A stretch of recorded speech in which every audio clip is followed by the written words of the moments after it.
All Stop Sports. What's going on, ladies and gentlemen? Back with another video. We're going to talk some more boxing, but first and foremost, shout out to the LDBC.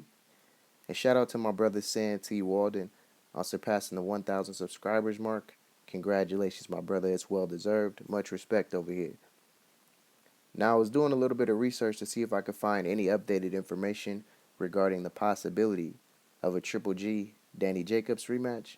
And Abel Sanchez, he did an interview with On the Ropes Boxing. I'm going to go ahead and put the link in the description. This is dated April 8th, 2017, and Jenna J, she directly asks him, do you see Gennady Golovkin having a rematch with Daniel Jacobs in the future? Abel Sanchez responds, the future is kind of mapped out in the near future at the moment. If it does happen, maybe it's 3 or 4 fights away. Gennady is fighting in September against somebody, and if it's Canelo, then it will be Canelo. Then after that, it will be his 20th defense. Will he stay and do a 21st defense to break Bernard Hopkins' record? I don't know if he stays at 160 or if he moves up to 168 before the end of the year or at the beginning of next year. The guy who has been talking about fighting him is Gilberto Ramirez, so there are possibilities there. The next 3 or 4 fights are really scheduled already or tentatively scheduled. A Jacobs fight will be 5 or 6 fights down the road. Now, this is bad news here because I thought the rematch would be a good fight for boxing. But it's clear that Team Triple G is not in any hurry to fight Danny Jacobs again. And here's my reasons behind that. High risk, low reward. Not many people respect Danny Jacobs as it is.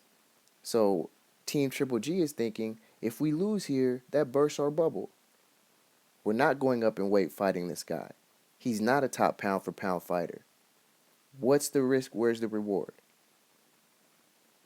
Now, I feel like the first fight Danny Jacobs won. I'm not going to go through that again, but it was a close fight. Just like the one that we're rematching now, Andre Ward and Sergey Kovalev. Speaking of Andre Ward, I want all my subscribers to truly do their best to avoid channels that push false narratives. Now, there's a channel out here that recently put up a video, and I'm not going to give the channel any credit. I'm just going to read the title of the video. And it says, Andre Ward will not come back to 168 and ducks Gennady. This is false information. Yes, Andre Ward said he's not going to come back to 168 pounds, but he's not ducking Gennady Golovkin. Golovkin ducked Andre Ward, if you do your research. But there's channels out here that will continue to feed bullshit to fans, and that's not accurate information. He's saying he's not coming back down. If Triple G wants to go up to 175, they'll make that fight happen. But Abel Sanchez is clearly saying in this interview they don't want a rematch with Daniel Jacobs. Now, there's been rumors that HBO is requesting to have Danny Jacobs back on their network. It seems like that HBO is trying to push the fight, but it's Team Triple G that wants to chase the dollars. Or, if they move up, they'll have an excuse for losing to a bigger fighter. It's already built-in excuse. Now, I support the I support the decision of the best fighting the best. So if Triple G does decide to move up, he's got to fight Gilberto Ramirez. He's got to fight James DeGale. He's got to run into those problems. If he stays at 160, he's got to rematch Danny Jacobs. He has to. Or he's going to eventually have to step up and fight Jamal Charlo. I mean, there's some obstacles that are coming in there that he can't avoid. But here's my point, and what I wanted to ask you before I close the video.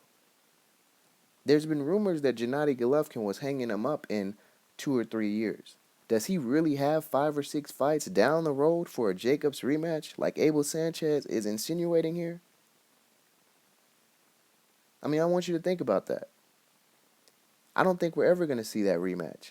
I think Team Triple G is going to chase the money, get as much as they can, and slide on out of boxing. That's my personal opinion.